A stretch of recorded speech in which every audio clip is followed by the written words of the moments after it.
आज कुछ हेलो वेलो नहीं बोलूँगी, सीधी पॉइंट पर आऊँगी।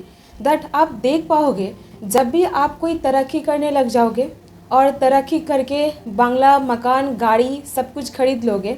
और अक्सर ये भी देखा जाता है, सपोज़ आपका कोई गारमेंट्स की शॉप है और आपका जो पड़ोसी है उनके भी कोई गारमेंट्स की शॉप है, वो सेम लोकेलिटी पर ही है और आपका शॉप बहुत मतलब ज़्यादा चलता है, बहुत ज़्यादा खरीदी होता है आपके शॉप से, और आपका जो पड़ोसी है उनके शॉप उतना नहीं ज़्यादा चलता है। और अक्सर ये भी देखा जाता है जब आपको कोई सरकारी नौकरी मिल जाएगा, बहुत सारी कीड़े मकोड़े आपके आस पड़ोस में घूमने लग जाएंगे। और कैसे कीड़े मकोड़े?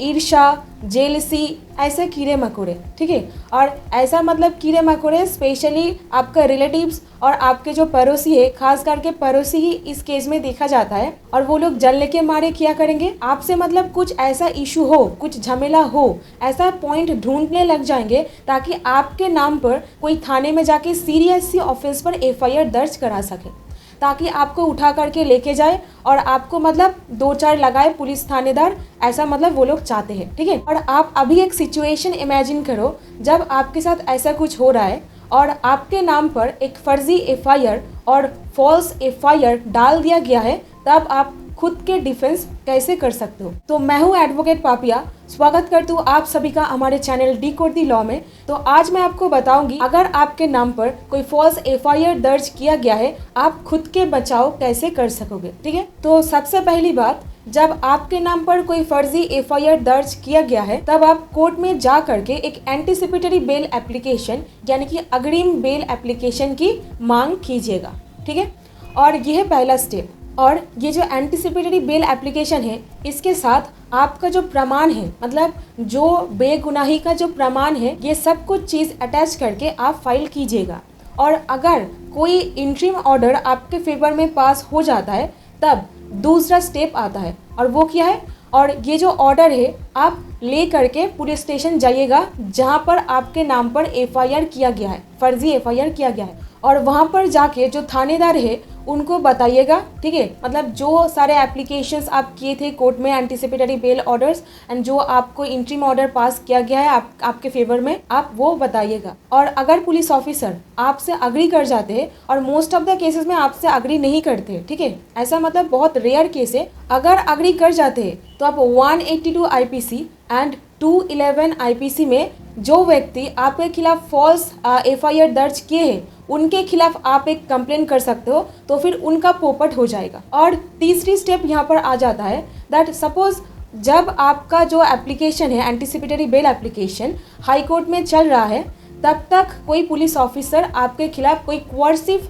मेथड अप्लाई नहीं कर सकते, ठीक। और यहाँ पर कोर्सिव मेथड मतलब सपोज आपके खिलाफ पुलिस ऑफिसर कोई अरेस्ट वारंट निकाल लिए है, तो जो वारंट निकाला गया है उस पर कोई भी एक्शन नहीं लिया जा सकता है आपके खिलाफ, और पुलिस फर्दर आपके खिलाफ कोई भी कार्रवाई नहीं कर सकेंगे जब तक ये एप्लीकेशन हाई कोर्ट में चल रहा है। मतलब एक तरीके से हाई कोर्ट आपको एक प्रोटेक्शन दे देंगे, ठीक है। और एक स्टेप जो सबसे इम्पोर्टेंट मुझे लगता है वो है, आप हाई कोर्ट में एक 482 सीआरपीसी में क्वाशिंग ऑफ एफआईआर, मतलब जहां पर जो फर्जी एफआईआर दायर किया गया है उस एफआईआर को क्वाश करने के लिए आप एक एप्लीकेशन दायर कर सकते हो। ये करने से क्या होगा, आपके खिलाफ जो एफआईआर दायर किया गया है उसको क्वाश कर दिया जाएगा, यानी खारिज कर दिया जाएगा। और अभी तक ये सारे जो प्रोसेस मैं आपको बताई, यहीं तक आप डिफेंसिव रोल प्ले कर रहे थे, यानी कि आपके जो बेगुनाही के सबूत है आप कोर्ट में पेश कर रहे थे। और अभी आप ये मान लीजिए जहाँ पर आपका जो एप्लीकेशन था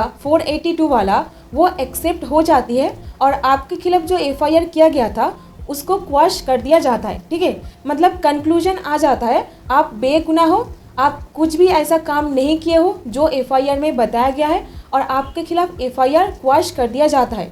तब आप ऑफेंसिव हो जाओगे, तब आप क्या करोगे, आप 182 आईपीसी, 211 आईपीसी एंड 500 आईपीसी, और ये सारे जो सेक्शंस है, ये सारे सेक्शंस में जो इंसान आपके खिलाफ एफआईआर किए थे आप उनके नाम पर केस दायर कर दे सकते हो।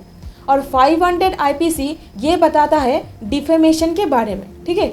मैं जितनी भी प्रोविजंस आपको बताई वहाँ पर उस इंसान को फाइन और 2 साल तक की सज़ा हो सकती है, तब उसका मतलब पूरा पोपट हो जाएगा। मतलब जो इंसान आपके खिलाफ ये एफआईआर किए थे आपको हरास करने के लिए, डिफेम करने के लिए, आपका जो रेपुटेशन है उसको डाउन करने के लिए, मलाइन करने के लिए आप उनके खिलाफ एक तगड़ी केस बना करके दायर कर सकते हो। फर्जी एफआईआर दायर करने के लिए उनको पनिशमेंट दिया जाएगा, तब मतलब उनकी उसका अंजाम देखने को मिल जाएगा। ठीक है। और यहाँ पर मैं और एक चीज़ एडिशनली आपको बता देती हूँ। सपोज जहाँ पर ऐसा कुछ एलिगेशन आपके अगेंस्ट पर दिया गया है, उसका पनिशमेंट 7 साल से नीचे है, मतलब 7 साल से ऊपर उसका पनिशमेंट नहीं है, वहाँ पर पुलिस ऑफिसर आपको डायरेक्टली अरेस्ट नहीं कर सकते हैं, क्योंकि सीआरपीसी में बताया गया है 41 कैपिटल ए, ये जो सेक्शन है यहाँ पर आपको एक पहले नोटिस किया जाएगा। ठीक है। उसके बाद आपको अरेस्ट किया जा सकता है। और इसका जो प्रोविजंस है, जो सारे गाइडलाइंस है, ये फ्लो करता है Arnesh Kumar versus state of Bihar से। ठीक है। तो यहाँ पर सबसे बड़ी बात जो ध्यान रखनी पड़ेगी आप सभी को, एफआईआर करना सबका अधिकार है, आपका भी अधिकार है। ठीक है। बट फर्जी एफआईआर करना, किसी के खिलाफ फॉल्स एफआईआर करना, ये पनिशेबल ऑफेंस है। ये करने से आपको कड़ी सजा मिल सकती है। तो आप सूझबूझ से काम कीजिएगा, हिंसा करके, किसी के तरक्की से जल के, और जो नहीं हुआ है वो आप बना करके एफआईआर कर रहे हो बदला लेने के लिए, ऐसा काम ना करें, क्योंकि ऐसा काम करने से जो मैं सेक्शंस बताई वो घूम करके आपके ऊपर ही आ जा सकता है। ठीक है। तो बहुत ही सूझबूझ से काम लेकर के किसी के खिलाफ एफआईआर करने जाइएगा, और ऑफेंस अगर हो तो डेफिनेटली एफआईआर कीजिएगा, चुप करके सहा मत कीजिएगा। और अगर कोई ऑफेंस नहीं बनता है, आप सिर्फ रिवेंज लेने के लिए कर रहे हो, ऐसा ना करें। अगर ऐसा कोई मतलब प्रमाण हो जाए, जो इंसान के खिलाफ आप ऐसा मतलब एफआईआर किए हो वो बेगुनाह है, तो वो आपके खिलाफ डिफेमेशन 182 211 आईपीसी में केस दायर करके तो आपको 2 साल तक और 2 साल से ज़्यादा जेल की हवा खिला सकते। तो आप किसी को भी लीगल झमेला में फंसवाने से पहले 2 बार सोच लीजिएगा। ठीक है। सो आई होप आपको ये वीडियो पसंद आया है, कौन सा स्टेप्स लेना चाहिए आपको पूरा समझ में आ गया है। अगर आपका और कोई फर्दर डाउट्स रहता है तो आप कमेंट कीजिए, इंस्टाग्राम में डीएम कीजिए, और आप ईमेल भी कर सकते हो। तो इस वीडियो में इतना ही, मिलते हैं किसी और वीडियो में। Till then stay happy, stay blessed, keep learning new things. सबका रेस्पेक्ट कीजिए, and thank you so much for watching this video.